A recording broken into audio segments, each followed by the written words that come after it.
শপথ গ্রহণের পরেই নবম পে স্কেলের গেজেট প্রকাশের নির্দেশ দিলেন তারেক রহমান। একই সঙ্গে বাড়ি ভাড়া ৭০% ও শতভাগ পেনশন সুবিধা কার্যকরের নতুন সুবিধা।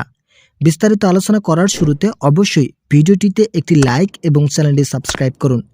অবশেষে অন্তর্বর্তীকালীন সরকারের গঠিত পে কমিশনের রিপোর্ট অনুযায়ী মূল বেসিক সর্বনিম্ন ২০,০০০ টাকা নির্ধারণ করে গেজেট প্রকাশের নতুন সিদ্ধান্ত দিলেন নবনির্বাচিত প্রধানমন্ত্রী তারেক রহমান। তারেক রহমান বলেন, আমরা সরকারি চাকরিজীবীদের আর্থিক উন্নয়নের গতিশীলতা ফেরাতে নতুন ভূমিকা নিচ্ছি। আমরা যতদিন পর্যন্ত ক্ষমতায় থাকব ঠিক ততদিন পর্যন্ত কোনোভাবেই একজন সরকারি কর্মচারী অর্থনৈতিক সংকটে জীবনযাপন করবে না। আমরা তাদের অর্থনৈতিক গতিশীলতা ফেরাতে ইতিমধ্যেই কয়েক দফায় সিদ্ধান্ত নিয়েছি। এই সিদ্ধান্তগুলোতে সরকারি চাকরিজীবীদের বেতন বৃদ্ধির বিষয়টিকে খুবই ইতিবাচক হিসেবে দেখা হয়েছে। পে কমিশন যে রিপোর্ট প্রধান উপদেষ্টার কার্যালয়ে জমা দিয়েছেন, সেই রিপোর্ট আমলে নিয়ে মূল বেসিক ২০,০০০ টাকা বৃদ্ধির সিদ্ধান্তের কথা জানায় তারেক রহমান। প্রাথমিক দিকে রিপোর্ট পর্যালোচনা কমিটি এটি সংশোধন করলেও সর্বনিম্ন মূল বেসিক ২০,০০০ টাকা এখন পর্যন্ত বহাল রাখার বিষয়ে একমত প্রকাশ করেছেন। তবে সর্বোচ্চ বেতনের ক্ষেত্রে কিছুটা পরিবর্তন আনা হয়েছে বলে ইঙ্গিত দিয়েছে সংশ্লিষ্ট কর্তৃপক্ষের একাধিক সদস্য। তাদের সিদ্ধান্ত মোতাবেক সর্বনিম্ন ২০,০০০ টাকা বহাল রাখলে হয়তো কর্মচারীদের উন্নয়নে নতুন ভাবধারা সৃষ্টি হবে। কিন্তু যারা প্রথম শ্রেণীর কর্মকর্তা আছেন তাদের জন্য মূল বেসিক ১,৬০,০০০ টাকা নির্ধারণ করলেও কর্মকর্তা ও কর্মচারীদের মাঝে নতুনভাবে বৈষম্য সৃষ্টি হবে। তাই তাদের বৈষম্য দূরীকরণের লক্ষ্যে ১,৬০,০০০ টাকা বাতিল করে এর পরিবর্তে ১,৪০,০০০ টাকা নির্ধারণের সুপারিশ করেছেন ৬ সদস্য বিশিষ্ট পর্যালোচনা কমিটি। যারা এখনও চ্যানেলটি সাবস্ক্রাইব করেনি তারা অবশ্যই সাবস্ক্রাইব করুন। গতকাল বেতন বৃদ্ধির বিষয়গুলো নিয়ে একটি বৈঠক অনুষ্ঠিত হয়েছিল। এই বৈঠকে কর্মচারীদের বেতন কতটুকু নির্ধারণ করলে তারা অর্থনৈতিকভাবে স্বাবলম্বী হবেন, এই বিষয়গুলো নিয়ে যথেষ্ট শ্বাসরুদ্ধকর পরিস্থিতিতে আলোচনা করেছেন। তাই পে কমিশন ও সংশ্লিষ্ট কর্তৃপক্ষের একাধিক সদস্যরা তাদের প্রত্যেকের মতামত নিয়েছেন তারেক রহমান। তিনি বলেছেন, যেহেতু প্রধান উপদেষ্টা নির্বাচিত সরকারের অপেক্ষায় ছিলেন, তাই আমরা কোনোভাবেই বেতন বৃদ্ধির বিষয়টি থেকে সরে যাব না। আমাদের মূল ও প্রাথমিক লক্ষ্য থাকবে সরকারি চাকরিজীবীদের বেতন বৃদ্ধি করা, কেননা তারা দেশ ও সাধারণ জনগণের জন্য কঠোর পরিশ্রম করেন। তাই তাদের পরিশ্রমের মূল্য অবশ্যই দেওয়া প্রয়োজন। আমরা তাদের অর্থনৈতিক গতি ফিরিয়ে আনব। আমরা চাই না সরকারি চাকরিজীবীরা অবহেলার শিকার হোক। তাই তাদের অর্থনৈতিক দিকগুলো নবনির্বাচিত সরকার খুবই গুরুত্ব সহকারে দেখছেন।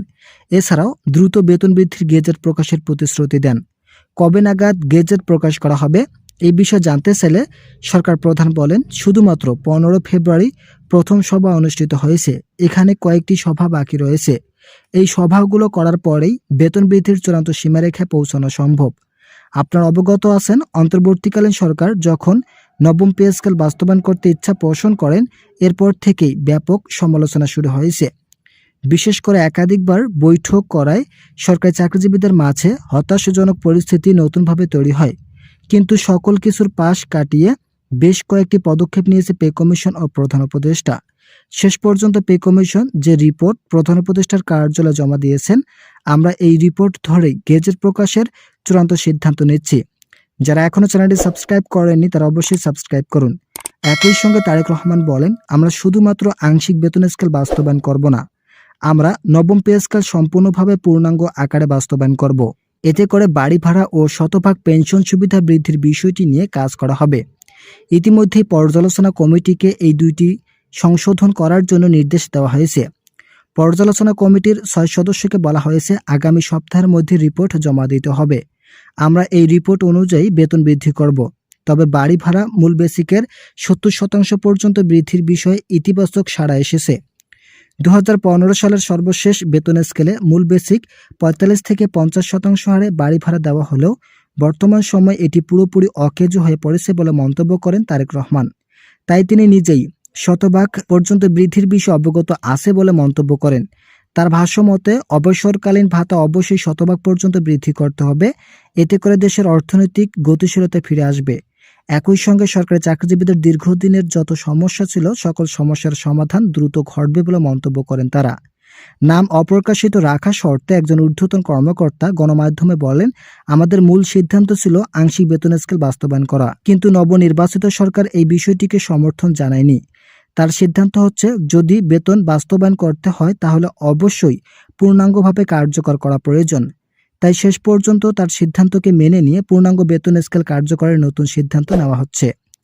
ভিডিওটি শেষ করার পূর্বে যারা এখন আমাদের এই চ্যানেলের নতুন সদস্য আছেন তারা পরবর্তী আপডেট পেতে চ্যানেলটি সাবস্ক্রাইব করুন।